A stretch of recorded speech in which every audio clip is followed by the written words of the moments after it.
سورہ بقرہ کی آیت نمبر 165 سے ترجمہ اور تفسیر کا آغاز کیا جا رہا ہے۔ وَمِنَ النَّاسِ اور سے لوگ مَن جو یتخذوا بناتے ہیں من سے دونی سوائے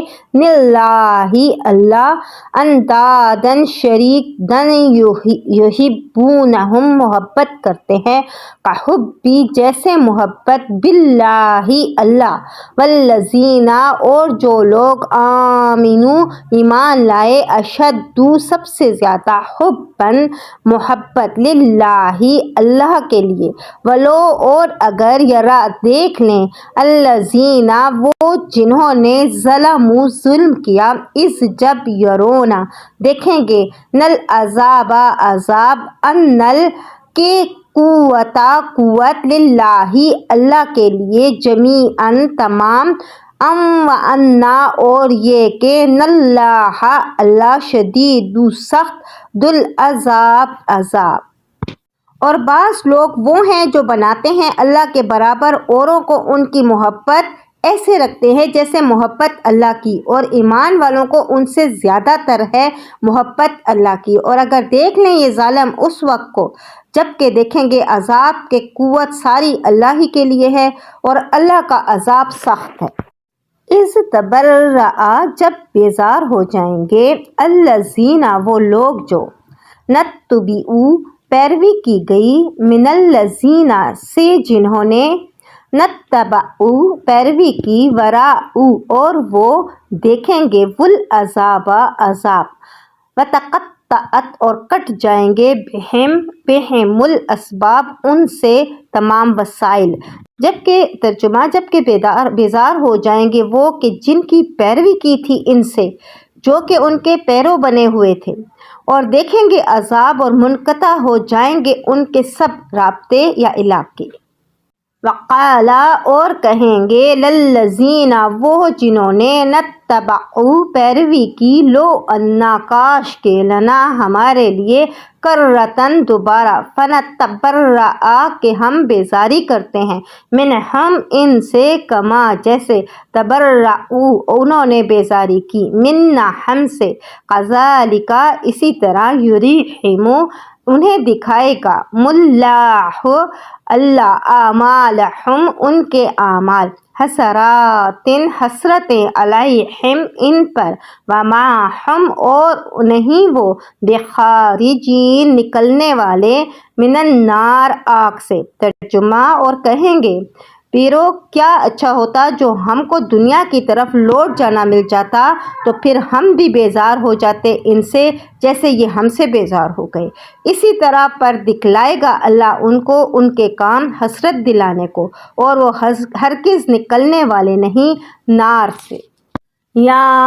ایھا الناس اے لوگو کلو تم کھاؤ مما اس میں سے جو فی الارض زمین میں حلالن حلال ہے طیباً اور پاک ہے ولا اور نہ تتبعوا پیروی کرو خطواتی قدم جمع شیطانی شیطان کے انہ بشک وہ لکم تمہارا عدو دشمن مبین کھلا۔ اے لوگو کھاؤ زمین کی چیزوں میں سے حلال پاکیزہ اور پیروی نہ کرو شیطان کی بے شک وہ تمہارا دشمن ہے۔ خلاصہ تفسیر اور ایک آدمی وہ بھی ہے جو علاوہ خدا تعالیٰ کے اوروں کو بھی شریک خدائی قرار دیتے ہیں اور ان کو اپنا کارساز سمجھتے ہیں اور ان سے ایسی محبت رکھتے ہیں جیسی محبت اللہ سے رکھنا ضروری ہے۔ یہ حالت تو مشرکین کی ہے اور جو مومن ہیں ان کو صرف اللہ تعالیٰ ہی کے ساتھ نہایت قوی محبت ہے کیونکہ اگر کسی مشرک کو یہ ثابت ہو جائے کہ میرے معبود سے مجھ پر کوئی ضرر پڑے گا تو فوراً محبت منقطع ہو جائے اور مومن باوجود اس کے کہ نافع و ضار حق کے تعالیٰ ہی کو اعتقاد کرتا ہے لیکن پھر بھی محبت و رضا اس کی باقی رہتی ہے۔ اور نیز اکثر مشرکین مصیبت شدیدہ کے وقت اپنے شرکاء کو چھوڑ دیتے ہیں اور مومنین من حیث الایمان مصیبت میں بھی خدا کو نہیں چھوڑتے اور محاورات میں ایسے قضاء و با اعتبار حالت عالیہ کے بھی صادق ہوتے ہیں۔ اور کیا خوب ہوتا اگر یہ ظالم مشرکین جب دنیا میں کسی مصیبت کو دیکھتے تو اس کے وقوع پر غور کر کے یہ سمجھ لیا کرتے کہ سب قوت حق تعالیٰ ہی کو ہے اور دوسرے سب اس کے سامنے عاجز ہیں۔ چنانچہ اس مصیبت کو نہ کوئی روک سکا نہ ٹال سکا اور نہ ایسے وقت میں اور کوئی یاد رہا، اور اس مصیبت کی شدت میں غور کر کے یہ سمجھ لیا کرتے کہ اللہ تعالیٰ کا عذاب آخرت میں کہ دارالجزا ہے اور وہ بھی سخت ہوگا، تو اس طرح غور کرنے سے تراشیدہ معبودوں کا عجز اور حق تعالیٰ کی قدرت اور عظمت منکشف ہو کر توحید و ایمان اختیار کر لیتے۔ آیت 166 کی تفسیر اس طرح سے ہے، وہ سختی عذاب کی اس وقت معلوم ہوگی جبکہ ان مشرکین میں سے وہ ذی اثر لوگ جن کے کہنے پر دوسرے عوام چلتے تھے ان عام لوگوں سے صاف الگ ہو جائیں گے جو ان کے کہنے پر چلے تھے، اور سب خواص و عوام عذاب کا مشاہدہ کر لیں گے، اور باہم ان میں سے جو تعلقات تھے کہ ایک تابع تھا اور دوسرا متبوع تھا وغیرہ اس وقت سب قطع ہو جائیں گے، جیسے دنیا میں بھی دیکھا جاتا ہے کہ جرم میں تو سب شریک و متفق ہوتے ہیں اور تنقیح مقدمہ کے وقت سب الگ الگ بچنا چاہتے ہیں، حتیٰ کہ باہمدگر شناخت تک کے منکر ہو جاتے ہیں، اور جب یہ تابع لوگ متبوعین کی یہ تو چشمی دیکھیں گے تو بڑے جھنجھلائیں گے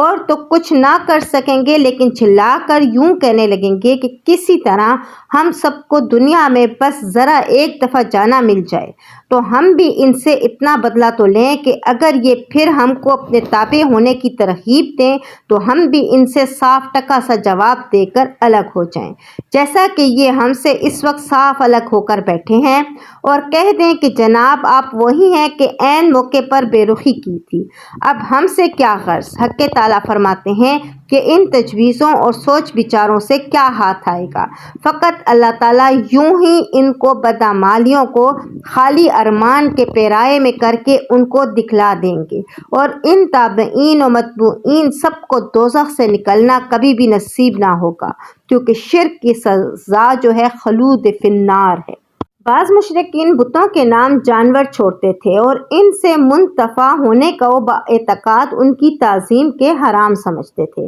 اپنے اس فعل کو حکم الہی اور موجب رضائے حق کو وسیلہ تقرب اللہ بواسطہ شفاعت ان بتوں کے سمجھتے تھے۔ حق تعالیٰ اس بات میں خطاب فرماتے ہیں کہ اے لوگوں، جو چیزیں زمین میں موجود ہیں ان میں سے شرعی حلال پاک چیزوں کی نسبت اجازت ہے کہ ان کو کھاؤ برتو، اور ان میں سے کسی حلال چیز سے یہ سمجھ کر پرہیز کرنا کہ اس سے اللہ راضی ہوگا، یہ سب شیطانی خیالات ہیں۔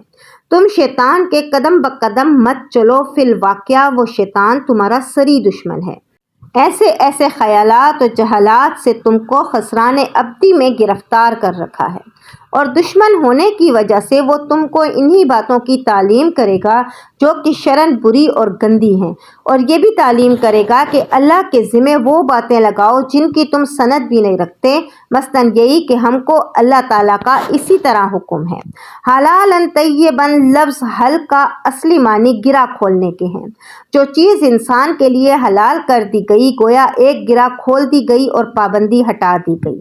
حضرت سہل بن عبداللہ رحمۃ اللہ علیہ فرماتے ہیں کہ نجات 3 چیزوں پر منحصر ہے: حلال کھانا، فرض ادا کرنا، اور رسول اللہ صلی اللہ علیہ وآلہ وسلم کی سنت کی اتباع کرنا۔ اور لفظ طیب کے معنی ہے پاکیزہ، جس میں شرعی حلال ہونا بھی دخل ہے، اور طبعی مرغوب ہونا بھی۔ خطوات خطوہ کی جمع ہے، اتنی مقدار کو خطوہ کہتے ہیں جو دونوں قدموں کے درمیان کا فاصلہ ہے۔ خطوات شیطان سے مراد شیطانی اعمال اور افعال ہیں، مثلاً سانڈ وغیرہ جو کہ بتوں کے نام پر چھوڑ دیے جاتے ہیں، یا اور جانور مرغ بکرا وغیرہ کسی بزرگ یا کسی غیر اللہ کے نامزد کر دیا جاتا ہے، اس کا حرام ہونا ابھی 4 آیتوں کے بعد وما احل بہ لغیر اللہ کے تحت آنے والا ہے۔ اس آیت یا ایھا الناس میں ایسے جانوروں کے حرام ہونے کی نفی کرنا منظور نہیں جیسا کہ بعض کو شبہ ہو گیا، بلکہ مقصد اس فعل کی حرمت اور ممانعت ہے کہ غیر اللہ کے تقرب کے لیے جانوروں کو چھوڑ دینا اور اس عمل کو موجب برکت و تقرب سمجھنا اور ان جانوروں کو اپنے اوپر حرام کر لینے کو معاہدہ کر لینا، اس کو دائمی سمجھنا، یہ سب افعال ناجائز اور ان کا کرنا گناہ ہے۔ تو حاصل مطلب آیت یہ ہے کہ جن جانوروں کے اللہ تعالیٰ نے حلال بنایا ہے ان کو بتوں کے نام کر کے حرام نہ بناؤ، بلکہ اپنی جہالت پر چھوڑ کر کھاؤ پیو۔ اگر ایسی حرکت جہالت کی وجہ سے ہو بھی جائے تو اصلاح نیت کے ساتھ تجدید ایمان اور توبہ کر کے اس حرمت کو ختم کرو۔ اس طرح ان جانوروں کو تعظیماً حرام قرار دینا تو گناہ ہوا، مگر غیر اللہ کے نام پر کر دینے سے یہ مردار اور نجس کے حکم میں آ گیا، نجاست کی وجہ سے بھی حرمت ثابت ہو گئی۔ صدق اللہ العلی العظیم۔